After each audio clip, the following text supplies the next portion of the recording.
The clatter of plates barely registered as I moved through the dimly lit restaurant, my feet aching from the 12-hour shift. Luciano's was supposed to be the crown jewel of Little Italy, all crystal chandeliers and crimson velvet upholstery, but after 6 months of serving wealthy patrons who looked through me rather than at me, the glamour had worn thin. Table 7 sent back another dish, Marco, the head chef, growled as I approached the kitchen. His face flushed with anger, beads of sweat collecting at his temples. Third time tonight, Mr. Castellano is about to pull my spine out through my throat. I glanced toward the corner booth partially concealed by an ornate privacy screen. Even from this distance, the tension radiating from Table 7 felt like static electricity in the air. My colleagues had been avoiding it all evening, finding urgent tasks whenever Giorgio, the manager, sought a server for the Castellano party. "What's wrong with the food?" I asked, peering at the barely touched plate of handmade tortellini, perfect little parcels sitting in a saffron cream sauce that cost more than my hourly wage. Marco threw his hands up. "Nothing. It's exactly as specified. But the daughter, she refuses everything. Mr. Castellano is losing patience." "Let me try," I offered, though I wasn't sure why. Perhaps it was the desperation in Giorgio's eyes as he approached us, or maybe I was simply too exhausted to recognize danger when it loomed. Either way, the words escaped before I could reconsider. Giorgio froze mid-step. "You? Sophia, you've been here 6 months. This is Antonio Castellano we're talking about." The name should have meant more to me than it did. I'd heard whispers, of course, how certain tables received special treatment, how men in expensive suits sometimes disappeared into the private dining room with Mr. Luciano himself, but I'd been too consumed with paying my rent and nursing school bills to pay attention to restaurant politics. What's the worst that can happen? They've already sent back 3 dishes, I reasoned, already reaching for a clean apron. Maybe a fresh face will help.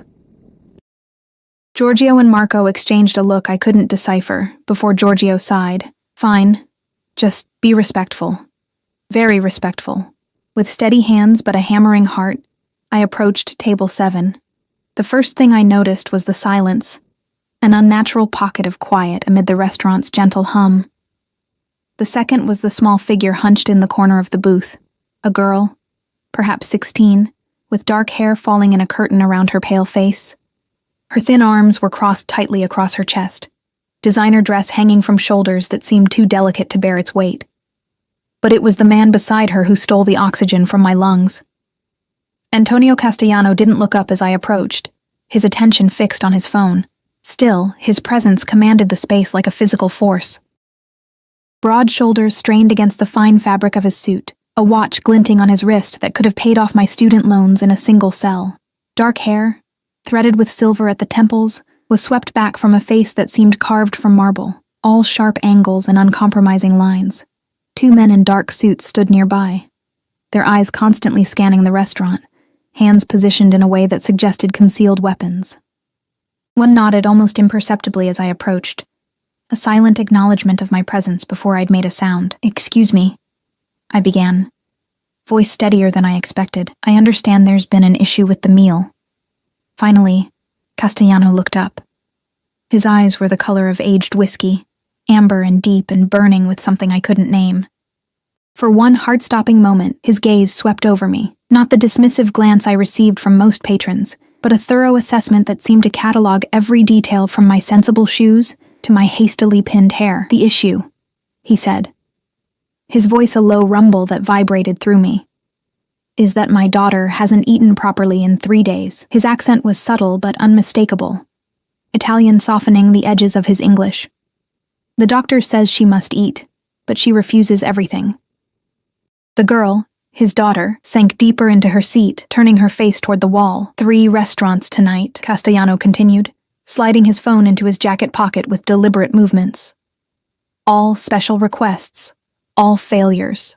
I should have apologized, should have offered to bring the chef himself to discuss alternatives. Instead, I looked at the girl, really looked at her. The hollowness in her cheeks, the dark circles beneath eyes that held a storm of emotions. "May I sit?" I asked her directly, not her father. Surprise flickered across both their faces. One of the suited men stepped forward, but Castellano raised a hand, stopping him without a word or glance. After a moment of weighted silence, He slid over, creating space. I settled at the edge of the booth, my knees brushing against expensive wool as I faced the girl. "I'm Sophia," I said softly. "What's your name?" "Isabella," she whispered, so quietly I almost missed it. "Isabella?" I repeated with a smile. "That's beautiful. I had a grandmother named Isabella. She was stubborn too. A dangerous gamble, but something told me this girl needed honesty more than deference." I felt Castellano stiffen beside me, but I kept my eyes on his daughter. "I'm not stubborn," she protested weakly. "I'm just not hungry. Maybe not for tortellini," I agreed. "When I'm upset, I can't eat proper meals either." Her eyes flickered to mine, a brief connection. "Who says I'm upset? Your eyes do." I leaned slightly closer, lowering my voice as if sharing a secret. "Also, you've destroyed your napkin." She glanced down at the linen napkin twisted into knots on her lap, the corners frayed where she'd worried them between her fingers. "When was the last time you actually wanted to eat something?" I asked. "Not what someone told you to eat, but what you craved." Isabella shrugged, then hesitated. "Last week, before everything, I had a grilled cheese sandwich at my friend's house. It was good." "Grilled cheese," I repeated, feeling Castellano's eyes boring into me. "Simple comfort food. I make a pretty amazing grilled cheese, if I do say so myself.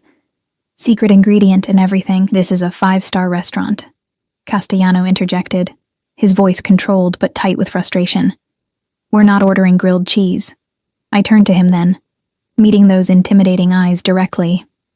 "With all due respect, Mr. Castellano, would you rather have your daughter eat grilled cheese or nothing at all?" The air between us thickened. From the corner of my eye, I saw one of his men step closer, hand drifting toward his jacket. I'd crossed a line, spoken too directly to a man who clearly wasn't accustomed to being challenged. My heart pounded against my ribs as I waited for his response, already calculating how quickly I could find another waitressing job after being fired. But then something unexpected happened. The hard line of his mouth softened fractionally, and something like reluctant appreciation flickered in his eyes. "Make the grilled cheese," he said to me, not Giorgio, who had materialized nearby, hovering anxiously. "Yourself." I nodded, rising from the booth on legs that felt suddenly unsteady. "I'll need a few ingredients that might not be in the kitchen. 10 minutes. "Whatever you need," he replied. And I had the distinct impression the statement extended beyond cheese and bread. In the kitchen, Marco looked at me as if I'd lost my mind when I requested white bread, American cheese, and a specific brand of butter. "You want to serve Antonio Castellano's daughter a children's sandwich?" he hissed. "I want to serve her something she'll eat," I corrected, already gathering ingredients, "and I need space to work." Surprisingly, he backed away, muttering in Italian under his breath. I worked quickly, mixing my grandmother's secret addition, a sprinkle of garlic powder, and a thin spread of mayonnaise on the outside of the bread for perfect browning. The simple ritual of cooking centered me, pushing away the lingering awareness of those amber eyes and the power they wielded. When I returned to table 7, carrying the golden brown sandwich on one of our elegant white plates, Isabella straightened in her seat. I slid it before her without ceremony, cutting it diagonally the way my mother always had for me. "Try it," I encouraged, aware of Castellano watching every move. "If you hate it, I promise to leave you alone." Isabella hesitated, then picked up half the sandwich. The moment she took the first bite, something in her face changed, a softening, a small spark of pleasure breaking through the wall of whatever had been tormenting her. She took another bite, larger this time. "It's good," she murmured, sounding almost surprised. The tension around the table dissipated like morning fog under sunlight. Isabella continued eating small, deliberate bites, while I stood awkwardly, unsure if I should leave or stay. When she'd finished half the sandwich, she looked up at me with the ghost of a smile. "Thank you," she said simply. I nodded, preparing to retreat, when Castellano's voice stopped me. "Your name," he said, not a question, but a command softly rapped. "Sophia," I answered. "Sophia Ricci." "Italian?" he asked, one eyebrow arched. "On my father's side. I never knew him." Something unreadable passed across his features. "You've done what 3 renowned chefs could not, Sophia Ricci." My daughter ate. "Sometimes the simplest solutions are the best ones," I replied, gathering my courage. And sometimes people just need to be seen, not served. The moment the words left my lips, I regretted their boldness. But Castellano didn't look offended. If anything, his expression held something like curiosity, as if I were a puzzle he hadn't expected to encounter. "I'll take care of your table for the rest of the evening," I said, stepping back. "Please let me know if there's anything else you need." I felt his eyes follow me as I walked away, a physical weight between my shoulder blades. Only when I pushed through the kitchen doors did I release the breath I'd been holding, my hands trembling slightly as the adrenaline ebbed. "Still alive?" Marco asked, only half joking. "Apparently," I murmured, leaning against the counter. The girl ate the sandwich. Marco crossed himself reflexively. "Madre di Dio. You have more courage than brains, Sophia." I thought that would be the end of it, an unusual encounter to recount to my roommate later. But when Castellano's party finally rose to leave an hour later, Giorgio approached me with an envelope. "Mr. Castellano asked me to give you this," he said, his expression unreadable. "And he said to tell you they'll be back tomorrow night. He's requesting you specifically." The envelope contained $500 bills, more money than I made in a week. I stared at it, a cold feeling settling in my stomach despite the generous tip.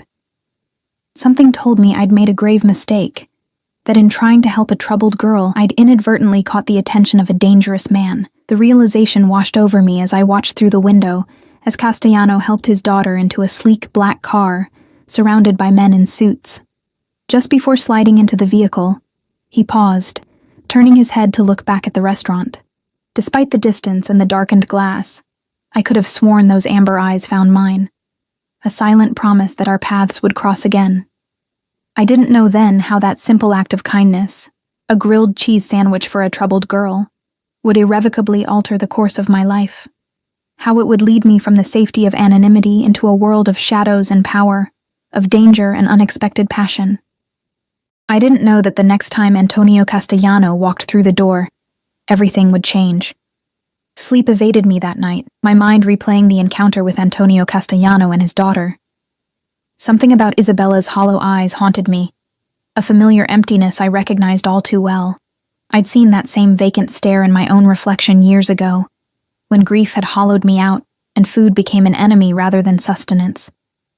By morning, exhaustion clung to me like a second skin as I dragged myself through my nursing classes, struggling to focus on the instructor's lecture about proper medication dosages. The $500 sat untouched in my drawer at home, too heavy with implications to spend. When I arrived at Luciano's that evening, a strange tension permeated the air. Staff members cast curious glances my way, whispering behind hands as I tied my apron. "What?" I finally asked Lena, another waitress, as she hovered nearby. She leaned closer, voice hushed. "Is it true? You're serving Castellano again tonight?" "Apparently," I replied, discomfort crawling up my spine. "What's the big deal? He's just another customer." Lena's eyes widened. "Just another... Sophia, do you have any idea who he is?" Before she could elaborate, Giorgio appeared, his usually impeccable appearance somehow even more polished tonight. "Sophia, a word." He led me to the small office behind the kitchen, closing the door with deliberate care. "Mr. Castellano has reserved the private dining room tonight. Just him, his daughter, and his security detail." He paused, studying me with an intensity that made me shift uncomfortably. "You'll be their only server. Why me?" The question escaped before I could stop it. Giorgio's expression remained carefully neutral. "Mr. Castellano doesn't explain his requests, and I don't question them. But you should know that Antonio Castellano is not merely a wealthy patron. His business interests extend throughout the city. Mr. Luciano considers his continued patronage essential." The implication hung in the air between us. I wasn't naive. Growing up in this neighborhood, I'd heard enough to understand what business interests likely meant. The pieces clicked into place, the armed guards, the deference, the hushed whispers. "He's connected," I said flatly. Not a question. Giorgio nodded once. "Be professional. Be attentive." "And Sophia?" His eyes held a warning. "Don't get personally involved. Not with him, not with his family matters. Serve the food, nothing more." The private dining room occupied the back corner of the restaurant, accessible through a discreet doorway, and decorated in the same opulent style as the main dining area, but with an added layer of luxury. Hand-painted murals adorning the walls, a crystal chandelier casting warm light over a single table set for two. I arrived early to prepare the space, hands trembling slightly as I arranged the silverware and crystal glasses. The door opened precisely at 7, and Antonio Castellano strode in, his presence immediately filling the room. Tonight, he wore a charcoal suit that accentuated the breadth of his shoulders, no tie, the top buttons of his crisp white shirt undone to reveal a glimpse of tanned skin. Isabella followed, looking marginally better than the previous evening.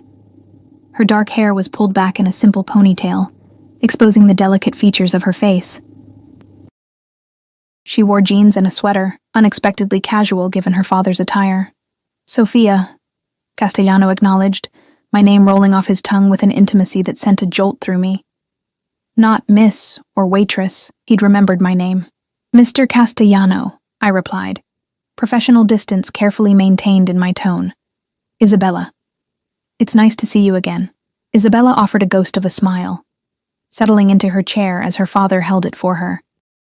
The two security guards positioned themselves outside the door, sealing us in this private bubble.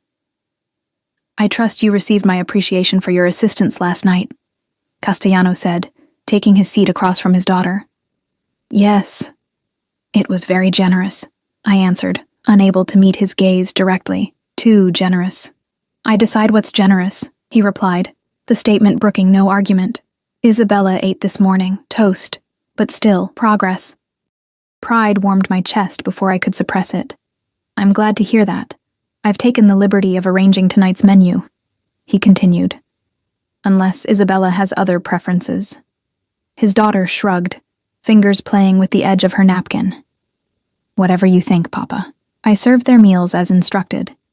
Simple Italian comfort foods rather than the restaurant's usual elaborate offerings. Throughout the evening, I maintained a careful distance, responding to Castellano's questions with polite brevity, focusing my attention on Isabella whenever possible. The girl gradually relaxed as the meal progressed, picking at her food with increasing interest. When I brought dessert, cannoli with fresh ricotta, she actually smiled. Sophia, Castellano said as I cleared their plates. My daughter has a question for you. Isabella shot her father a look of betrayal before turning to me, cheeks flushing. It's nothing, really. Ask her, Castellano insisted gently. Isabella sighed. I just wondered, how did you know? About the grilled cheese, I mean. I hesitated, aware of Castellano's intense focus. When I was 16, my mother died suddenly. For months afterward, I could barely eat. Everything tasted like ash. The confession emerged unbidden, surprising me with its honesty. But sometimes, simple foods, things that reminded me of happier times. Those I could manage. Isabella's eyes widened with recognition. My mom left 2 weeks ago, she whispered. She said she couldn't take it anymore, the life, the rules, the constant watching. Her eyes darted nervously to her father, who remained perfectly still, his expression unreadable. I'm sorry, I said, the words inadequate but sincere. Castellano's jaw tightened, a muscle pulsing beneath the skin. That's enough, Isabella. An uncomfortable silence descended. I retreated to refill their water glasses, wishing I could dissolve into the background. My wife, Castellano said suddenly, surprising me, decided our marriage was inconvenient. She's currently in Milan with her tennis instructor. The bitterness in his voice was carefully controlled, but unmistakable. Papa, Isabella protested weakly. He reached across the table, covering his daughter's hand with his own. I'm sorry she hurt you, Tesoro. But we are Castellanos. We endure. The tenderness in the gesture contrasted sharply with the hardness in his voice, offering a glimpse of something unexpected. A father's love, fierce and protective, beneath the intimidating exterior. As they prepared to leave, Isabella hugged me impulsively, a brief but genuine embrace that caught me off guard. Thank you, she murmured, before her father gently guided her toward the door. Castellano lingered, turning back to me when Isabella had stepped outside with one of the guards. My daughter starts at Westfield Academy on Monday, he said, adjusting his cuffs with precise movements. She'll need to maintain her strength, her appetite. I nodded, uncertain where he was leading. I want you to come to my home tomorrow, he stated. Not a request, but a declaration. Teach my chef what you did. Show him how to prepare the foods she'll eat. Alarm flared through me. Mr. Castellano, I'm flattered, but I'm not a professional chef. I'm just a waitress putting myself through nursing school. You're someone my daughter trusts, he countered. Someone who made her eat when no one else could. He withdrew a business card from his jacket pocket, placing it on the table between us. My driver will collect you at noon. I have classes in the morning, I protested weakly. Then he'll collect you afterward. His tone made it clear the matter was decided. You'll be well compensated for your time, Ms. Ricci. I should have refused. Should have invented an excuse. Any excuse. But something in those amber eyes made the refusal die in my throat. Curiosity, perhaps.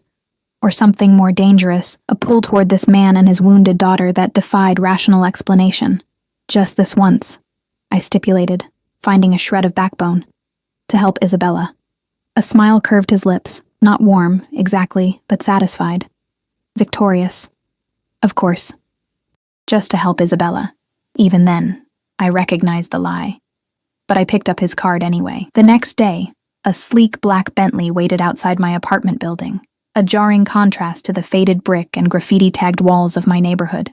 The driver, a stern-faced man with the build of a professional fighter, opened the door without a word. My roommate, Elena, peered through our second-story window, mouth agape. Sophia, what the hell? She mouthed, gesturing wildly at the luxury car. I shrugged helplessly, sliding into the soft leather back seat. The interior smelled of expensive cologne and leather, another world from the bus I usually took across town. As we pulled away, anxiety twisted in my stomach. What was I doing, entering the private world of a man like Antonio Castellano? A man who, if the whispers were true, operated in shadows most people spent their lives avoiding. 40 minutes later, we passed through wrought iron gates into a sprawling estate on the city's outskirts. The house, mansion really, rose before us, a modern fortress of stone and glass surrounded by meticulously landscaped grounds. Security cameras tracked our approach, and men in dark suits patrolled the perimeter with the disciplined movements of trained professionals. The driver escorted me inside, through a soaring entryway with marble floors and art I suspected belonged in museums. The wealth on display was staggering, but lacked the warmth that transforms a house into a home. No family photos adorned the walls. No personal touches softened the impeccable design. Ms. Ricci. I turned to find Castellano descending a curved staircase, dressed more casually than I'd seen him before. Dark slacks and a gray cashmere sweater that somehow made him appear even more imposing rather than relaxed. He'd rolled the sleeves up, revealing corded forearms and the edge of what looked like a tattoo disappearing beneath the fabric. Mr. Castellano, I acknowledged, suddenly conscious of my simple jeans and blouse. Your home is beautiful. It serves its purpose, he replied, approaching with measured steps. Isabella will be down shortly. She's been looking forward to seeing you. Something in his tone suggested surprise, as if his daughter's interest in me was unexpected. Before I could respond, he gestured for me to follow him through the house to a kitchen that would have made professional chefs weep with envy. Gleaming stainless steel, marble countertops, and equipment I didn't even recognize. A man in chef's whites straightened as we entered, knife pausing mid-chop. Mr. Castellano, he greeted, eyes flickering curiously to me. This is Ms. Ricci, Castellano explained. She'll be showing you how to prepare several dishes for Isabella. The chef, Henri, I soon learned, initially bristled at taking direction from a waitress. But as I began preparing a simple grilled cheese, adding my grandmother's secret touches, his professional interest overcame his pride. Soon we were discussing comfort foods Isabella might accept, mac and cheese with a nutritional boost, simple soups, Italian classics stripped down to their essence. I was demonstrating how to make my mother's chicken soup when I felt a shift in the air. Looking up, I found Castellano leaning against the doorframe, watching me with an intensity that made my hands falter. How long had he been standing there, observing as I moved through his kitchen, instructing his staff? Sorry, I said, tucking a loose strand of hair behind my ear. I got carried away. Don't apologize, he replied, crossing the kitchen to stand beside me. He peered into the pot, inhaling the aromatic steam. It smells like my grandmother's kitchen in Naples. High praise, I said, attempting lightness despite his proximity. He stood close enough that I could feel the heat radiating from his body, could detect the subtle scent of his cologne, something woodsy and exclusive. Isabella hasn't left her room for anything but meals since her mother left, he said quietly, for my ears alone. Today, she asked to come downstairs, to see you. Guilt and something like pleasure tangled in my chest. I haven't done anything special. You saw her, he countered. Not as Antonio Castellano's daughter, but as a girl in pain. His eyes held mine, searching. Why did you approach our table that night, Sophia? The truth. The directness of the question caught me off guard. I told you. She reminded me of myself at that age. And you always rush to help strangers who remind you of yourself? His skepticism was evident. Not usually, I admitted. But sometimes we recognize kindred spirits. People carrying the same kind of wounds. Something shifted in his expression. A softening. A recognition. For a breathless moment, I thought he might say more, might reveal something of the man beneath the power and control. But then Isabella appeared in the doorway, and the moment shattered. Sophia, she called, a genuine smile brightening her face. Papa said you were teaching Henri to make your special grilled cheese. Days stretched into weeks, and despite my initial resolve that my visit to the Castellano estate would be just this once, I found myself returning regularly. What began as cooking lessons for Henri evolved into something more complex. Informal therapy sessions, where Isabella would perch on a kitchen stool, watching me prepare comfort foods while gradually sharing pieces of her fractured world. Antonio never explicitly asked me to continue coming, yet somehow the arrangement became routine. His driver would collect me after my Thursday classes, and occasionally on Sundays, bringing me to the mansion where I'd spend hours in the kitchen with Isabella, talking while we cooked. My mother used to bake, Isabella confided one afternoon as we kneaded pasta dough, flour dusting our forearms. Before everything changed, before we moved to the big house and she started drinking at lunch. I maintained a neutral expression, though each revelation about the Castellano family dynamics fascinated and troubled me in equal measure. Sometimes when our circumstances change, people struggle to adapt, I offered carefully. Papa says she was weak, Isabella said, her fingers working the dough with more force than necessary, that she knew who he was when she married him. And there it was, the elephant that perpetually occupied the room, who Antonio Castellano was, what he did. The source of the wealth that surrounded us, the reason armed men patrolled the grounds, why Isabella had been withdrawn from her previous school after her mother's departure. Security concerns, Antonio had explained curtly when I'd asked. I'd never directly questioned him about his business, maintaining the polite fiction that he was merely a successful entrepreneur with unusually high security requirements, but I wasn't naive. The whispered conversations that stopped when he entered rooms, the men who arrived for closed-door meetings, the way Isabella carefully avoided mentioning anything about her father's work, it painted a picture I couldn't ignore. Everyone has different strengths, I said diplomatically, showing Isabella how to roll the pasta thinner. Maybe your mother's weren't the kind your father understood. Isabella considered this, dark eyes, so like her father's, thoughtful. Papa respects you, she said suddenly. I can tell. Heat rushed to my cheeks. I'm just helping with your meals, I deflected. No, she insisted with teenage certainty. It's more than that. He watches you when you don't notice, and he listens when you speak, really listens. He doesn't do that with many people. I focused intently on cutting the pasta into even strips, unsure how to respond. I'd felt Antonio's eyes tracking me through the house, had noticed how he'd begun lingering in the kitchen during my visits, asking questions about my studies, my aspirations, small conversations that somehow felt weighted with unspoken currents. Your father is just concerned about you, I said finally. He wants you to be healthy. Isabella rolled her eyes, a glimpse of normal teenage behavior that secretly delighted me. He had Henri before, and Dr. Levine, and that nutritionist from Switzerland, but he keeps bringing you back. She lowered her voice dramatically. I think he likes you. Isabella, I chided, embarrassment and something more dangerous fluttering in my stomach. That's not... What are we discussing so intently? Antonio's voice, smooth as aged whiskey, interrupted from the doorway. I startled, nearly dropping the pasta cutter. He stood watching us, jacket discarded, shirt sleeves rolled to expose strong forearms.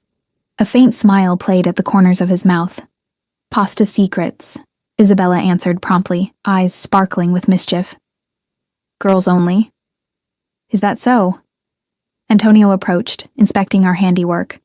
"Looks like my nonna's recipe." "Similar," I acknowledged, acutely aware of his proximity as he leaned over the counter beside me, but with a modern twist. His eyes caught mine, amusement warming their amber depths. "You're full of surprises, Sofia Ricci." The way he said my name, letting each syllable roll off his tongue with that subtle Italian inflection, sent an involuntary shiver down my spine. I'd been fighting an unwelcome attraction to Antonio Castellano since that first night at the restaurant.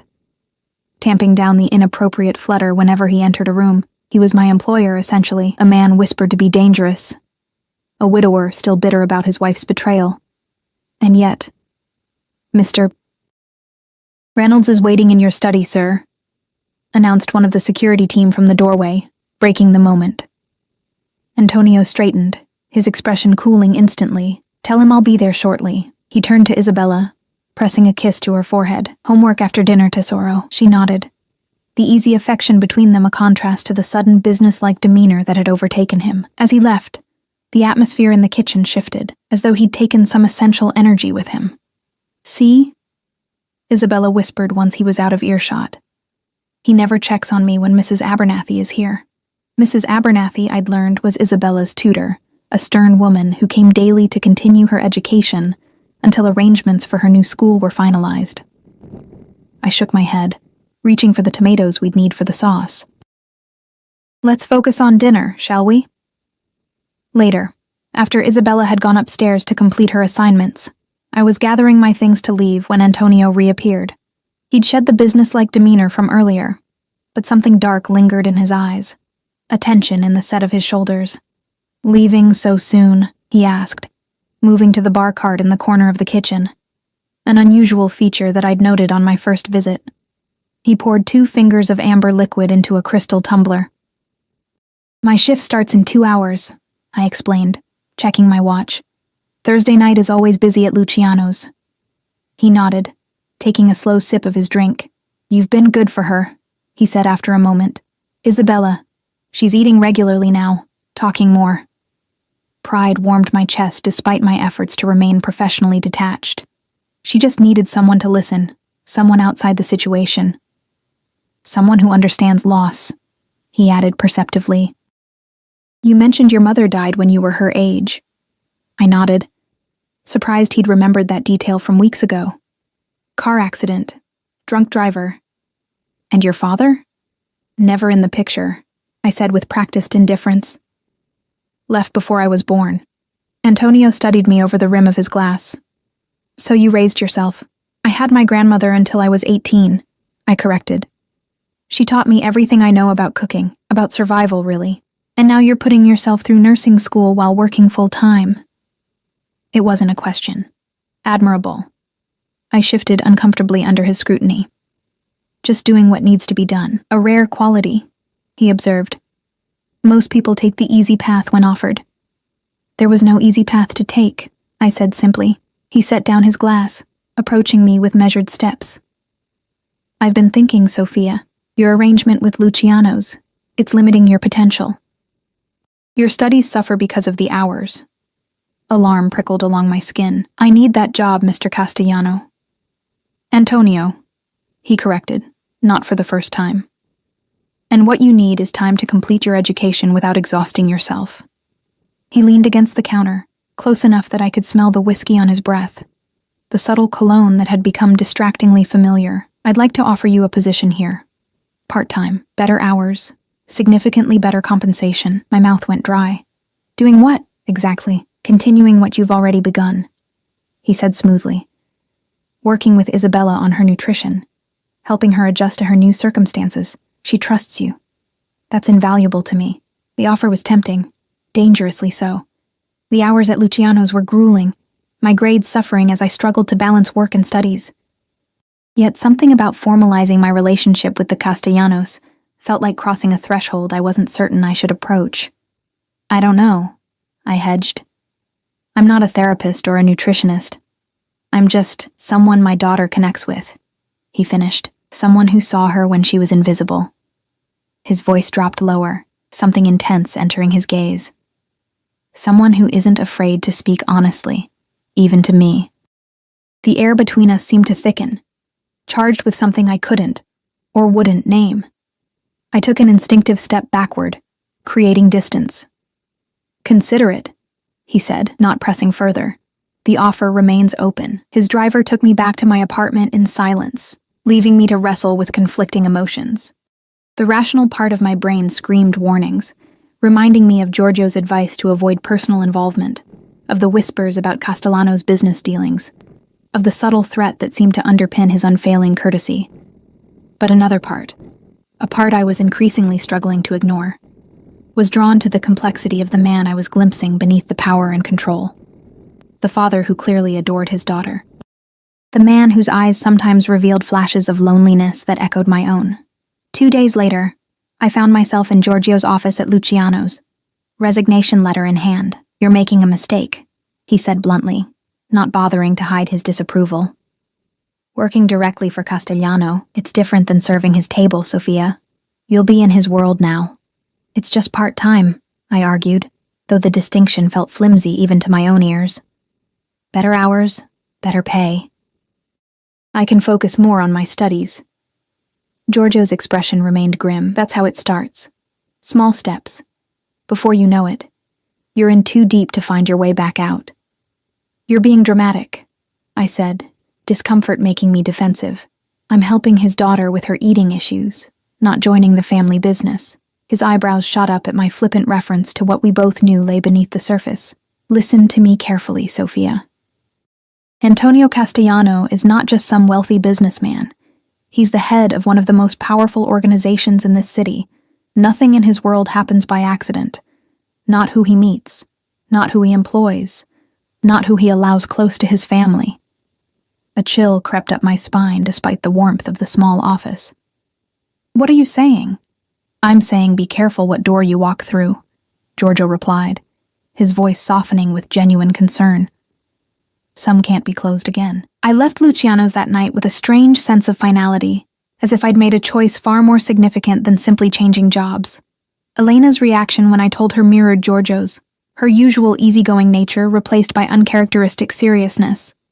The Antonio Castellano, she demanded, eyes wide. Sophia, those rumors about his connections aren't just gossip. My cousin works at the courthouse, the things she's heard. I'm not naive, I insisted, folding laundry with more force than necessary. I know he's probably connected, but I'm not involved in any of that. This is about Isabella. Elena gave me a look of profound skepticism. Men like that don't hire pretty young women just to make sandwiches for their kids. Heat rushed to my face. It's not like that. No? She raised an eyebrow. You're telling me he hasn't looked at you that way? That you haven't noticed? I couldn't answer honestly, so I changed the subject. My first official day at the Castellano estate arrived with a mixture of anticipation and trepidation. The driver, Marco, I'd learned, collected me mid-morning, the now familiar route to the mansion giving me time to collect my thoughts. I'd dressed carefully in dark jeans and a simple blouse, professional but comfortable for cooking. The house seemed different somehow, now that I was officially employed rather than a guest. I noticed details I'd overlooked before. The subtle security measures, the strategic placement of cameras, the way certain rooms remained firmly closed, voices occasionally drifting from behind heavy doors. Isabella greeted me with unexpected enthusiasm, hugging me tightly. Finally, she exclaimed. Now you can teach me to make tiramisu. Henri always says I'm too young. I laughed, her excitement momentarily easing my nerves. We'll see. Maybe we start with something simpler first. We spent the morning in the kitchen, preparing lunch together while she chatted about the books she was reading, the shows she missed from her old school, the dress she wanted for an upcoming family event. Normal teenage concerns that made it easy to forget the unusual circumstances. It was only when Antonio appeared in the doorway, phone in hand and security detail hovering nearby, that reality reasserted itself. Sophia, Antonio acknowledged, his eyes lingering on me a beat longer than necessary before turning to his daughter. Isabella, how are your studies progressing? Isabella groaned dramatically, the universal teenage response to parental inquiry about schoolwork. Mrs. Abernathy assigned another essay on Roman history. As if living with an actual Italian isn't education enough, a smile touched the corner of Antonio's mouth. One of those rare, genuine expressions that transformed his face, softening the hard edges. Perhaps Sophia can help you with that, considering her own academic success. I raised an eyebrow, surprised he knew about my academic standing. I'm not sure my expertise in pharmacology translates to ancient history. You maintained a 3.9 GPA while working full-time, he countered smoothly. I believe that demonstrates an aptitude for balancing priorities. The casual revelation of knowledge he shouldn't possess sent a chill down my spine. Had he researched me? Of course he had. Men like Antonio Castellano didn't invite strangers into their homes, into their children's lives, without thorough vetting. Papa has a file on everyone, Isabella stage whispered, rolling her eyes. It's super creepy. Isabella, Antonio chided, though without real heat. Security measures, not creepiness. I forced a light laugh, trying to dispel the sudden tension. Well, my study habits are hardly classified information, but I'm happy to help with the essay if you'd like, Isabella. Antonio's phone vibrated in his hand. He glanced at the screen, his expression hardening instantly. I need to take this. Isabella, remember you have an appointment with Dr. Marshall at 4. With that, he disappeared down the hallway, already speaking rapid Italian into the phone, his security detail closing ranks behind him. Dr. Marshall? I asked, attempting to sound casual as I returned to chopping vegetables for our lunch. Therapist, Isabella sighed, picking at a loose thread on her sleeve. Papa thinks I need to process my feelings about Mother's departure, as if talking about it changes anything. I measured my response carefully. Sometimes naming our feelings helps take away their power over us. She shot me a look of teenage skepticism. You sound like Dr. Marshall, smart woman, I replied with a gentle smile. She asks a lot of questions about Papa. Isabella continued, her voice lowering conspiratorially. About his business, his friends, who visits the house.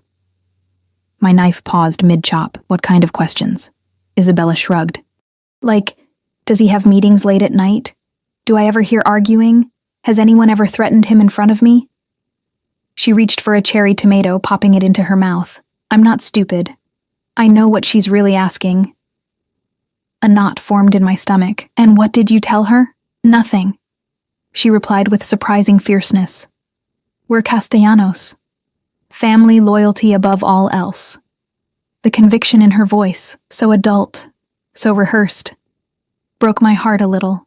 She was 16, caught between childhood and adulthood, already carrying the weight of family secrets. Your father wants what's best for you, I said carefully. That's why he arranged for you to talk to Dr. Marshall.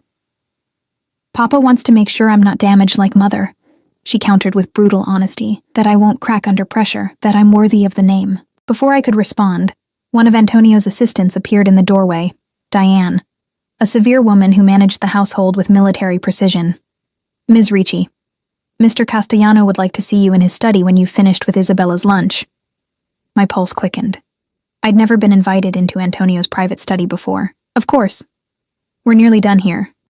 After ensuring Isabella was settled with her meal and homework, I made my way through the mansion's west wing, where Antonio kept his home office. The security presence intensified in this part of the house. 2 men stationed outside the heavy mahogany door, their watchful eyes tracking my approach. One of them knocked sharply before opening the door for me, not bothering to wait for a response from inside. The implicit trust that Antonio's men could interrupt him without permission spoke volumes about the hierarchy within the household. The study beyond matched its owner, imposing, meticulously organized, and undeniably masculine. Floor-to-ceiling bookshelves lined one wall, filled with leather-bound volumes in multiple languages. A massive desk of dark wood dominated the space, behind which Antonio sat reviewing documents, his focus absolute, until the door closed behind me. Sophia, he greeted, rising to his feet with fluid grace. "Thank you for coming. Please sit." I perched on the edge of one of the leather chairs facing his desk, hyper-aware of the intimacy of being alone with him in this space that felt distinctly private. "Isabella mentioned her therapy sessions," he began without preamble, retaking his seat. I assume she expressed her usual reluctance. "She's a teenager," I replied diplomatically. "Resistance to therapy is practically required at that age." A hint of amusement flickered in his eyes. "Indeed. However, in this case, her reluctance may be warranted." He leaned forward, resting his forearms on the desk. "Dr. Marshall was recommended by Isabella's new school, but I've recently discovered her connection to Detective James Sullivan." The name meant nothing to me, but the way Antonio said it, careful, measured, conveyed its significance. "Sullivan heads the organized crime division," he explained, watching me closely. "He has a particular interest in my business affairs." There it was, the first direct acknowledgement of what had remained unspoken between us.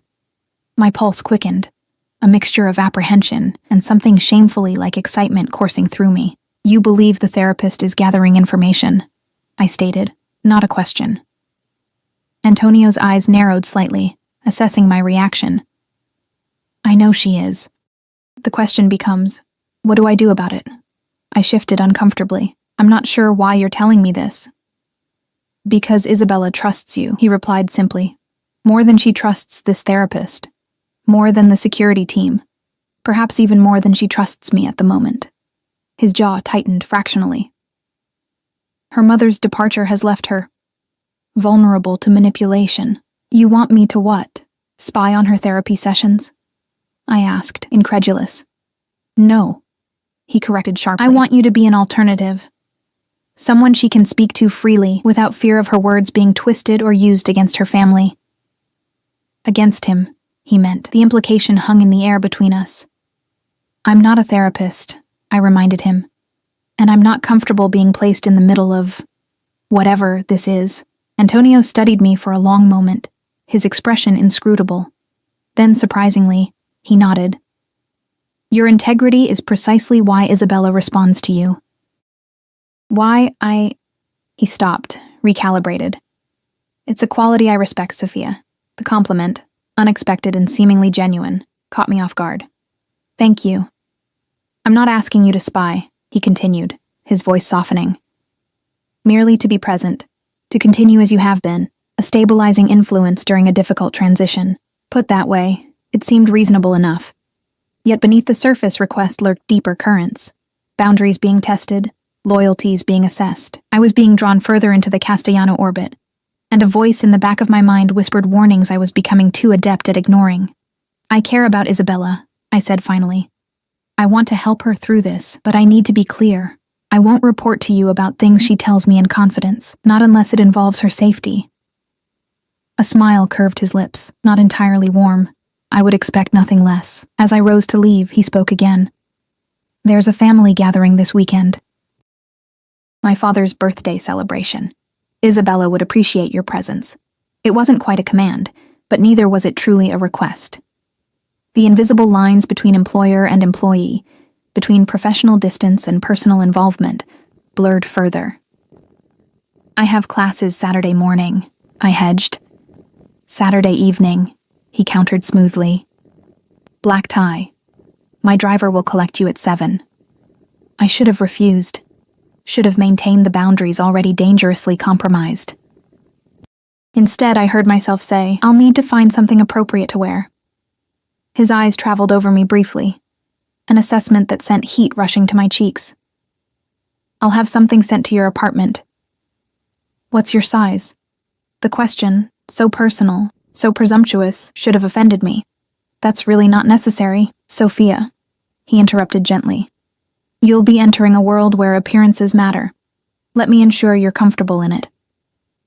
2 days later, a package arrived at my apartment, a dress of midnight blue silk that probably cost more than 3 months' rent, accompanied by shoes and a delicate silver necklace.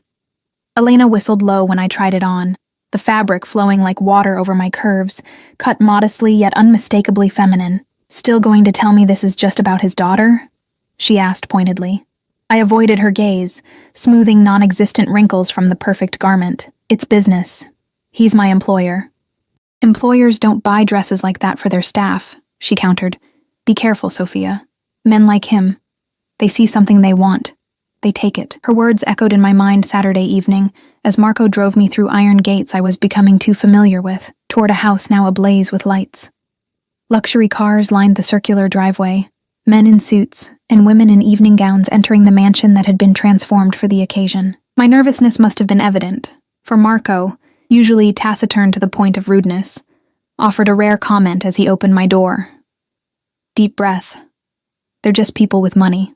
Most of them not as smart as you. The unexpected encouragement steadied me as I made my way up the marble steps, the silk of the borrowed dress whispering against my skin with each movement. Inside, the foyer had been transformed into an elegant reception area, waitstaff circulating with champagne and hors d'oeuvres among clusters of guests speaking in hushed, important tones. I felt immediately out of place, an imposter in borrowed finery. Scanning the crowd for Isabella's familiar face, I instead found myself caught in an amber gaze from across the room. Antonio moved through the crowd with effortless authority, conversations parting before him like water. He wore a tuxedo that emphasized the breadth of his shoulders, the lean strength of his frame, custom-made, undoubtedly, to accommodate the subtle bulge beneath his left arm that I now recognized as a concealed weapon. "You came," he said when he reached me, his voice a low rumble that somehow cut through the ambient noise of the gathering. "You didn't leave much room for refusal," I replied, accepting a flute of champagne from a passing waiter to give my hand something to do. A smile touched his lips. "The dress suits you." Heat crept up my neck. "Thank you. Though it feels a bit like playing dress-up." "You underestimate yourself," he countered, his gaze traveling briefly over me in a way that was not entirely professional. "You belong in silk, Sophia." Before I could formulate a response to the unexpectedly intimate comment, Isabella appeared at her father's side, radiant in a deep crimson dress that made her look older than her 16 years. "Sophia!" she exclaimed, embracing me with genuine warmth. "You look amazing. Doesn't she, Papa?" Antonio's expression softened as he looked at his daughter. "Indeed she does. Now, there are people waiting to greet you, Tesoro. Your grandfather, especially." Isabella rolled her eyes good-naturedly. "No, just wants to complain that I'm too thin and try to force-feed me cannoli." She turned to me. "Come meet him. He'll love you, especially when I tell him you got me eating again." She looped her arm through mine, guiding me deeper into the gathering with surprising confidence for a teenager. As we moved through the crowd, I became acutely aware of the scrutiny directed our way, curious glances, whispered comments, assessing looks from women draped in diamonds and men with calculated smiles. "Everyone's staring," I murmured to Isabella. "Of course they are," she replied matter-of-factly. "You're with me, and you're new. In this world, new faces are always interesting." She leaned closer, lowering her voice. "Especially pretty ones who arrive with Papa's blessing." "Isabella," I chided gently. "I'm here to support you, not to make a statement." She gave me a look far too knowing for her years. "Everything in Papa's world makes a statement, Sophia.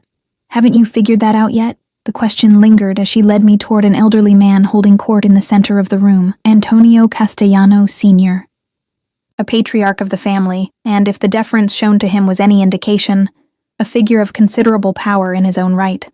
Antonio Castellano Sr. commanded presence despite his advanced years. Impeccably dressed in a tuxedo that couldn't quite disguise the slight stoop of age, he retained the sharp amber eyes that his son had inherited, observant, assessing, missing nothing. When Isabella presented me, those eyes swept over me with undisguised curiosity. No, this is Sophia," Isabella announced proudly. "She's the one who got me eating again." The elderly man studied me, his gaze unexpectedly penetrating. "So you're the miraculous Sophia I've heard so much about."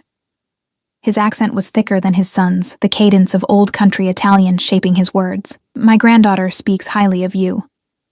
"The miracle was all Isabella's," I replied, extending my hand. "I just made a sandwich."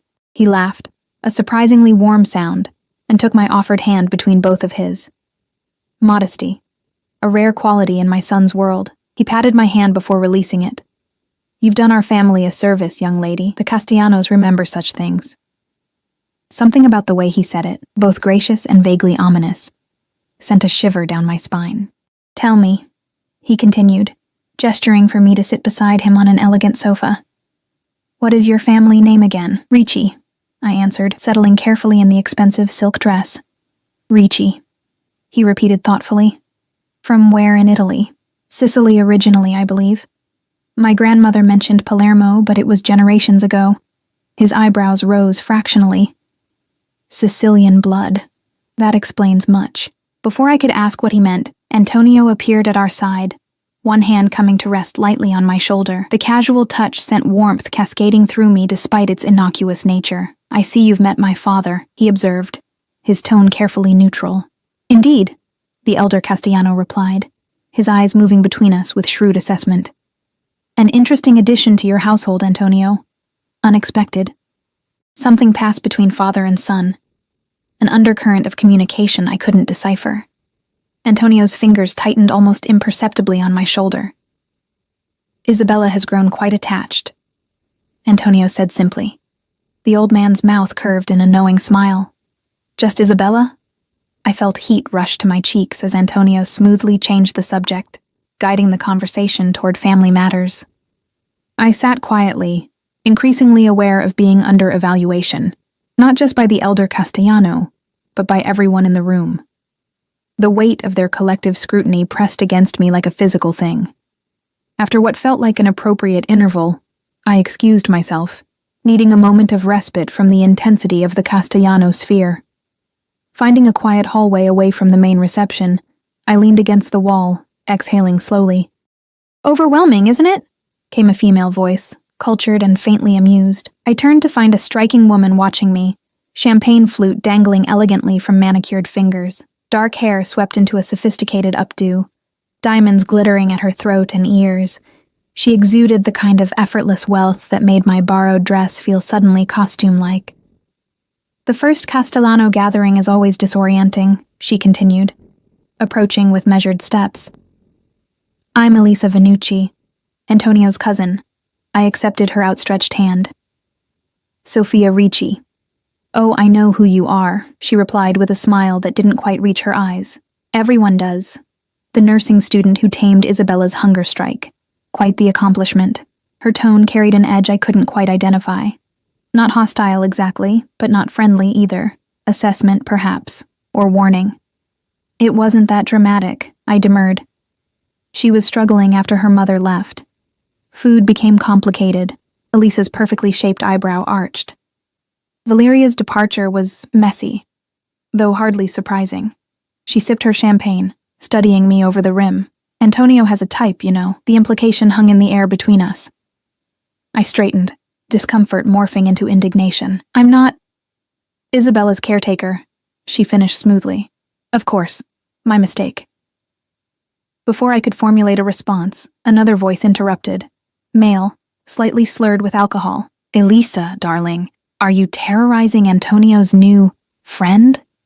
A man appeared beside her, handsome in a polished, superficial way. His eyes, slightly unfocused, swept over me with unconcealed interest. "Just making introductions, Matteo," Elisa replied coolly. "Sofia, my husband Matteo Vannucci." "Pleasure," he drawled, taking my hand and holding it slightly too long. "So, you're the one who's had our Antonio distracted these past weeks." I extricated my hand, increasingly uncomfortable. "I should get back to Isabella, of course." Elisa smiled thinly. "Family first. Always the Castellano way." As I turned to leave, she added softly, "Just a friendly suggestion, Sofia. Remember your place in this house. Antonio may find your authenticity refreshing, but novelty wears thin, especially in our world." The encounter left me rattled, the carefully constructed pretense that I was simply Isabella's caretaker. A professional relationship, nothing more. Suddenly paper-thin and transparent. I moved through the party with heightened awareness, noticing the appraising glances, the whispered conversations that ceased as I passed. I found Isabella with a group of teenagers, cousins and family connections, I presumed, looking almost normal, almost carefree. As they huddled around smartphones and shared inside jokes, she brightened when she saw me, waving me over. "Are you having fun?" she asked earnestly. "It's illuminating," I answered honestly. Your grandfather is quite remarkable. She beamed. Nono likes you, I can tell. How can you tell? He asked questions, she replied simply. If he didn't like you, he wouldn't bother. I glanced across the room to where the elder Castellano was engaged in conversation with Antonio, their heads bent close together, expressions serious despite the celebratory atmosphere. As if sensing my gaze, Antonio looked up, his eyes finding mine with unerring precision across the crowded room. Something electric passed between us. A current of recognition, of mutual awareness that transcended the physical distance. For a breathless moment, everything else receded, the glittering party, the curious onlookers, the weight of propriety. There was only his gaze, steady and intense, and the answering flare of heat in my veins. Then Isabella tugged at my arm, breaking the connection. Come meet my cousins, she urged, pulling me toward her teenage circle. The evening progressed in a blur of introductions and carefully navigated conversations. I sipped champagne sparingly, hyper-aware of maintaining composure in this unfamiliar territory. By the time dinner was announced, I'd met more Castellano relatives and associates than I could possibly remember, each interaction underscored by curiosity about my presence, my relationship to the family. I found myself seated at the main table between Isabella and an elderly aunt, who peppered me with questions about my background, my education, my family, or lack thereof. Antonio sat across and several seats down, engaged in conversation with a silver-haired man, introduced as a longtime business associate. Though he didn't look my way often, I felt his awareness like a physical touch, attuned to my movements, my responses, my comfort level in this rarefied atmosphere. After dinner, as musicians set up for dancing, Isabella was summoned by her grandfather, leaving me momentarily alone. I took the opportunity to step onto one of the terraces, grateful for the cool night air after the overwhelming intensity inside. The gardens below sprawled in manicured perfection, security lights illuminating the perimeter where men in dark suits patrolled with military precision. Even in celebration, the Castellano compound remained a fortress, beautiful, luxurious, but fortified nonetheless. Catching your breath? Antonio's voice came from behind me. I turned to find him approaching, 2 fresh champagne flutes in hand. He offered one to me, his fingers brushing mine in the exchange. It's a lot to take in, I admitted, accepting the glass. Your family is extensive. A smile touched his lips, and opinionated. I imagine they haven't been subtle in their curiosity about you. Subtlety doesn't seem to be a Castellano family trait, I observed, emboldened by champagne and the relative privacy of the terrace. He laughed, the sound startlingly genuine. Touché. He moved to stand beside me at the balustrade, his shoulder nearly touching mine as we gazed out over the grounds. My father likes you, so Isabella mentioned. Apparently I passed some test by merit of being questioned. My father doesn't waste words on people he considers inconsequential, Antonio confirmed. His interest is a compliment. And an evaluation, I added perceptively. Antonio's eyes, amber and warm in the soft lighting, studied my face. You see clearly, Sophia. It's refreshing. Your cousin Elisa sees clearly too, I remarked. She was quite informative about my position here. His expression hardened. Elisa oversteps. What exactly did she say to you? I hesitated, suddenly uncertain whether repeating her insinuations would create more problems than it solved. Just that I should remember my place. That I'm a novelty that will wear thin. Antonio's jaw tightened, a muscle pulsing beneath the skin. Elisa has always been territorial about family matters. Her opinion is irrelevant, is it? I challenged softly. Because from where I stand, her assessment seems accurate. I don't belong in this world, Antonio. We both know it.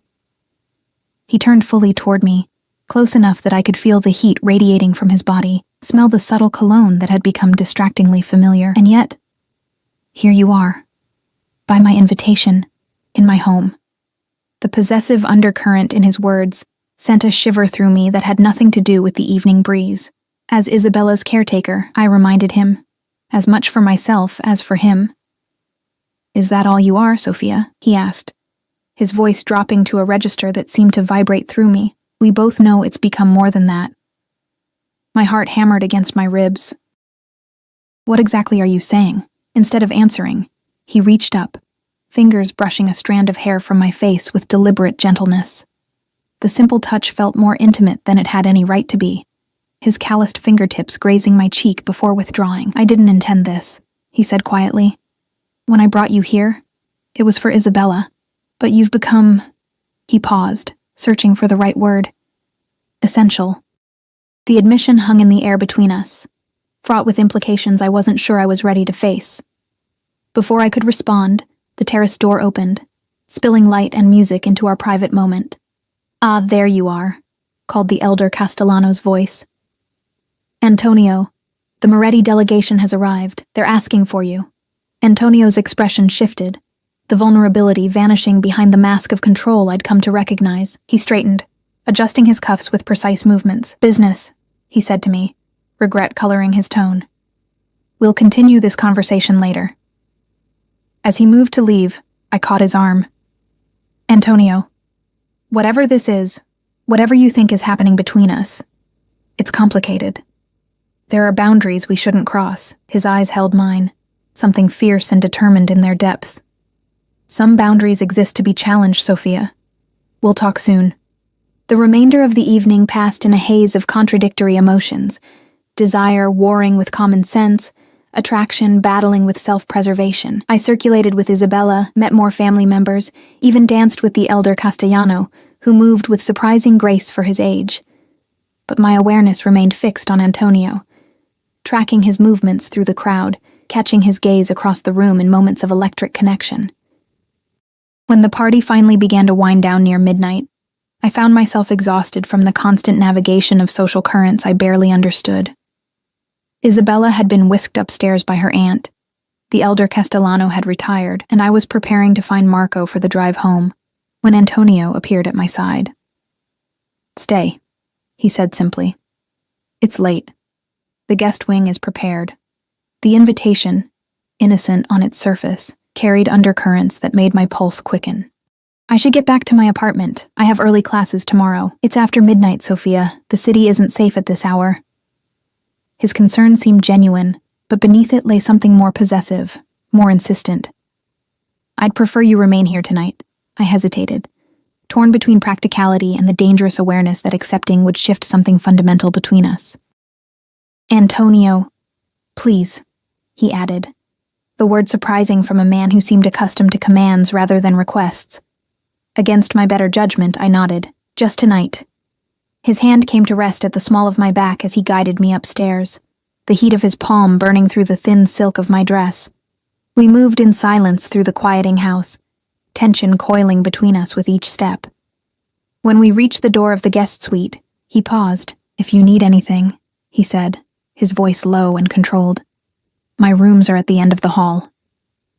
Our eyes locked, the unspoken invitation hanging in the air between us.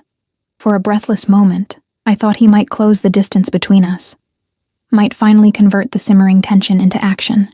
Instead, he stepped back, restraint evident in the rigid set of his shoulders. "Good night, Sophia," he said, his accent thickening around my name. "Sleep well." As I closed the door behind me, leaning against it with a shaky exhale, I knew with absolute certainty that whatever line I'd been carefully maintaining between professional and personal, between resistance and surrender, was rapidly dissolving. Giorgio's warning echoed in my memory. Some doors can't be closed again. I was standing on the threshold of one such door, poised to step through into Antonio Castellano's world fully, irrevocably. The most troubling realization was how desperately I wanted to take that step.